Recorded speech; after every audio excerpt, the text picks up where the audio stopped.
Beetroot powder বলা হয় পৃথিবীর সর্বশ্রেষ্ঠ পানীয়। আমাদের কাছে অনেক রোগীরাই আসে, এসে বলে যে, "স্যার আমি প্রতিদিন বিটরুট খাই।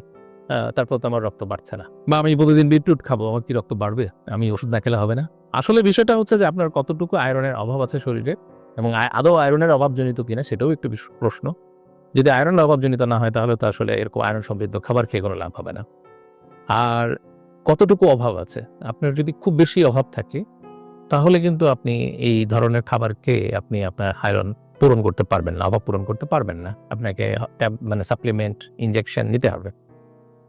আর যারা মেইনটেন্যান্স অর্থাৎ সামান্য কিছু কম আছে বা মাঝে, মাঝে কমে যায়, তাদের ক্ষেত্রে মানে মেইনটেন্যান্স হিসেবে তারা বিভিন্ন ধরনের আয়রন সমৃদ্ধ খাবার তো খাবেনই। তবে এটাই যে পৃথিবীর একমাত্র বা সর্বশ্রেষ্ঠ আয়রন সমৃদ্ধ খাবার তা কিন্তু না। তারপরে কথা আছে, এই যে পাউডার বানিয়ে যে সেটাকে জুস বানিয়ে যে খাওয়া, এতে কিন্তু একটা পুষ্টিগুণ বা খাদ্যগুণ অনেকটাই কিন্তু নষ্ট হয়। বিশেষ করে ফাইবারটা মিস করবেন আপনি। বিটরুট যদি আপনি সরাসরি খেতে পারেন সেটা একদিক থেকে ভালো। সালাদের সাথে বা নরমালি যেভাবে খায় সেটা হতে পারে।